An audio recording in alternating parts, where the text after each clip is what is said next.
Tiara hikmah. Di dalam riwayat Muslim dari Utsman bin Affan juga dikatakan, aku mendengar Rasulullah Shallallahu Alaihi Wasallam bersabda, jika seorang Muslim ketika tiba waktu sholat yang wajib, ia membaguskan wudhunya, khusyunya, dan rukuknya, niscaya itu akan menjadi penghapus dosa-dosanya yang lalu, selama ia tidak melakukan dosa besar, dan itu sepanjang masa. Di dalam riwayat Muslim dari Utsman bin Affan, ia berkata, aku mendengar Rasulullah Shallallahu Alaihi Wasallam bersabda, siapa yang berwudu untuk sholat, lalu menyempurnakan wudunya, kemudian berjalan untuk sholat yang wajib, lalu ia sholat bersama manusia atau berjamaah atau di masjid, niscaya akan diampuni dosa. Jadi teman-teman, kita masih hidup, selama kita masih sholat dan berusaha menyempurnakan sholat kita, insya Allah dosa-dosa kita akan terhapus. Dan ketika kita melakukan dosa-dosa lagi dan kita sholat lagi nih, sholat 5 waktu, dan itu kita coba untuk sempurnakan sholatnya dengan membagus khusyuk dan sholat lain, insya Allah dosa terhapus. Nah, yang kita tetap istiqomah dalam berusaha untuk menyempurnakan sholat kita.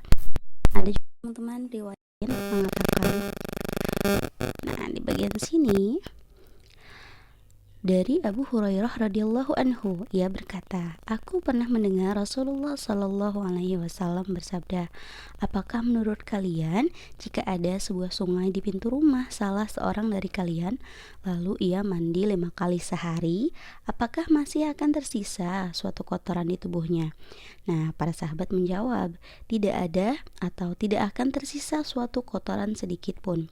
Beliau bersabda, Rasulullah SAW, nah demikian juga dengan sholat 5 waktu. Allah Subhanahu wa Ta'ala menghapus dosa-dosa dengannya.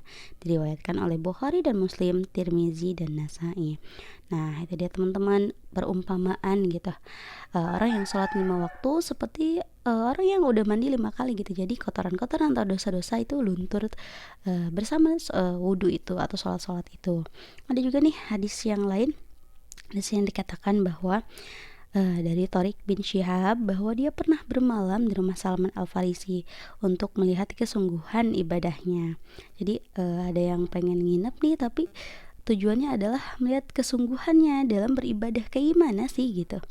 Nah, ia berkata ia hanya melaksanakan sholat di akhir malam atau ibadahnya yang dikira. Lalu hal ini disampaikan kepada Salman. Lalu ia berkata, jagalah sholat 5 waktu, karena itu adalah penghapus luka-luka ini selama belum tiba kematian. Diriwayatkan oleh Tabrani secara mauquf dengan isnad yang tidak mengapa, dihasankan oleh Al-Albani. Jadi teman-teman, di sini tuh menjelaskan bahwa sebelum kematian, ketika kita melakukan dosa-dosa tapi kita masih sholat 5 waktu dan berusaha untuk sungguh-sungguh dalam sholat itu, insya Allah dosa-dosa kita akan terhapus oleh pahala sholat itu, kayak gitu. Nah, itu dia teman-teman hadis tentang sholat 5 waktu dan ia bisa menghapus dosa-dosa kita yang telah berlalu. Semoga bermanfaat. Wassalamualaikum warahmatullahi wabarakatuh.